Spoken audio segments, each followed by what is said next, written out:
Alright, so today we're going to do something a little different. Instead of a big topic, we are diving deep into the life of just one person.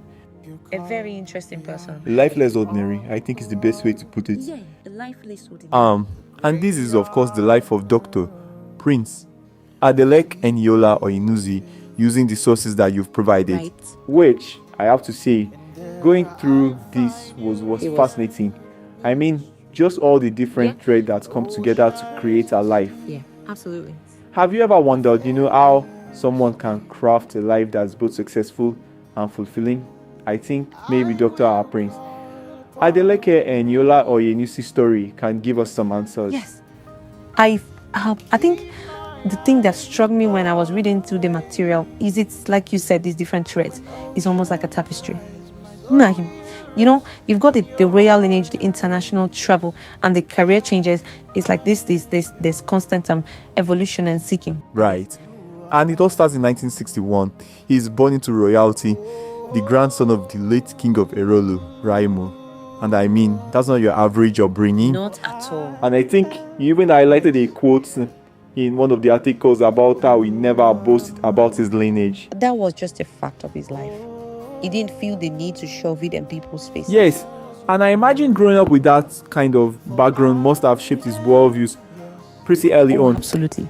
It's foundational, isn't it? I mean, his early education already shows that pattern of adapting to new environments, right? Either moving from Abadan to Lagos for school, attending all these different institutions. It's almost like a foreshadowing of all the bigger leaps that take him later. Yes, and speaking of leaps, he starts as a teacher, tries his hand at being a clerk. You might think, okay, this is the direction he's headed in. And then he wins a scholarship to study in the Soviet Union. Correct. Right. This is during a pretty pivotal time as well. Yeah. I mean, international scholarships, they were like golden tickets, not just for academics, but a chance to experience a different culture, a different system of thought. And I'd be really curious to know what that experience was like for him, especially coming from, his background, what challenges he faced, how it shaped his views. Correct. I mean, he definitely took full advantage of the opportunity. He graduated with first class honors in economics, went on to get his doctorate. I mean, that takes some serious dedication. It does. It speaks to a very, focused individual. Yes, I would have that kind of focus. But wait, he gets even wilder. In 1996, he moved to London and decides to retrain as a teacher. After all that academic achievement, it seems like a surprising choice. It's remarkable. Most people wouldn't even consider that after achieving a doctorate.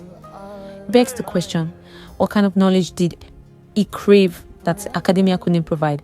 Or maybe I felt a deeper calling to share his knowledge directly, to connect with students on a personal level. Yeah, so and we're not even talking about any teaching gig.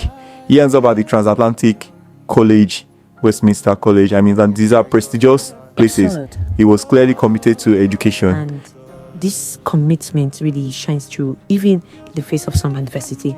He marks this passage about his health challenges. Yeah, the renal failure, the kidney transplant. He even wrote about these experiences in his books.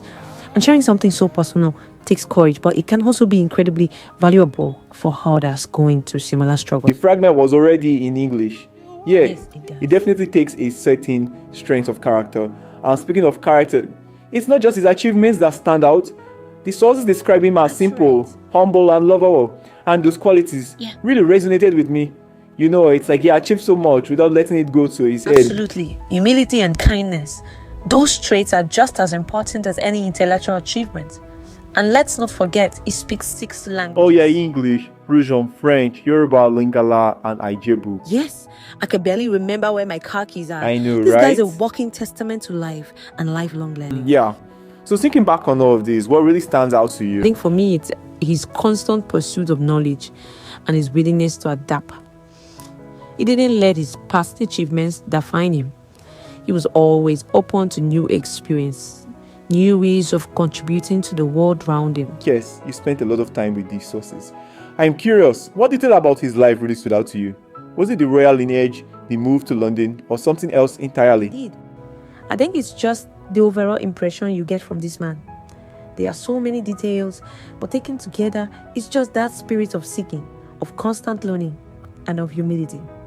Yes, that's really quite inspiring. How does all of this make you think about your own path? Well, I think it's a good reminder that life isn't a straight line.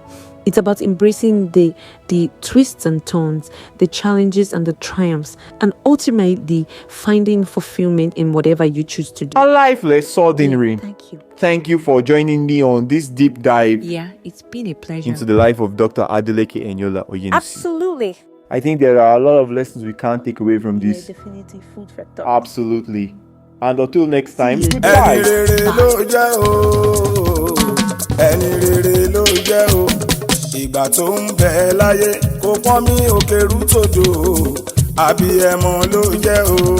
ó mà ṣe o ẹmọ kú ojú òkú ti dí àfẹrẹmàjò ti kú ẹnu sàn ṣọ̀fọ̀ ikú pẹ̀ ní wa bàbá wa ẹ̀gbọ́n wa ọ̀rẹ́ wa ọmọọba dr Adeleke Eniola Oyenusi lọ́jọ́ 13 oṣù kìíní ọdún tá a wà yìí lẹ́ni ọdún 63 63 years ọjọ́ 24 oṣù kejì sí ọjọ́ 27 oṣù kejì 24th to 27th February 2025 ní ètò ayẹyẹ ìsìnkú ọmọọba dr Adeleke Eniola Oyenusi máa wáyé ọmọọba dr Adeleke Eniola Oyenusi àwọn ọmọ rẹ̀ Kimberley Calvin Kenneth ń ṣe léde lẹ́yìn rẹ̀ o wọ́n ní máa sinmi láyà olùgbàlà títí ọjọ́ àjíǹde ọmọọba dr Adeleke Eniola Oyenusi ọmọọba ọ̀sọ̀pọ̀ gọ́rin ìrìsẹ̀ ará ìdòmọ́lé alára onínú àkọ́dá ibojúmọ́ tí mọ wa ọmọ ọdẹ gbọ́nà jagun fún dogúdẹ́yìn ọmọ alára ìgbúbarigi ọmọ àmùdélé elisa ọmọ abúlẹ̀rù wọn do ọmọ kìfẹ́ ìrìn ọmọ ìṣẹ̀rí másà ọmọ agan sẹ́kùrọ̀tẹ̀ ọmọ olùpọ̀ àjàdìyàn ọmọ arọjọ́ bí tẹ̀wọ̀n ọmọ ṣẹ́kìṣìnòye ọmọ ojoyèwé ènìyàn ọmọ gbókú alásà orodẹ́dẹ́ wọmi ọmọ ṣòwòrán mùsùmùsù ọmọ ewútùjì ọmọ ẹlẹ́pẹ̀jagùnà ọmọ eruku bójúnù ọmọ lélẹ́ àgbàdé alaramẹ́sì oyè ọmọ ọrùn kọ́lé òfòkúta yìí ọmọ ewúṣà lolo ìjà ìkúsèrè ará kakanad afadagbuwa ọmọ olúwùrú agbèdì ẹlẹ́sẹ̀ idẹ ọmọ amójú èjìlẹ́gbẹ́ ọmọ wẹ̀rà òkèdèyún ọmọ gúúsẹ̀nùwẹ̀lúpọ̀ òkú ọmọ olúwọ̀jà ará ìtàn àbáyíká ọmọ olùsí òsìjì gbọ́dọ̀ àrẹnùwà ọmọ mojibadé alátẹ ìsìwú ọmọ mọyọ olùgbani olówó méjì lù ọmọ apẹnà ọlá ará ògèlè pàkàlà agbẹnimádẹyìn ará ìjẹ̀ṣà ọlọ́jà àfọ̀dàlẹ̀ ọmọ olúwa àsàpẹ ọlá ọmọ gojú òpolù àrígbàjọyè títí a ó fi pàdé lẹ́sẹ̀ olùgbàlà afẹ́ o ṣùgbọ́n olùgbàlà fẹ́ o jù wá lọ sùn re o. ẹni rere ló jẹ́.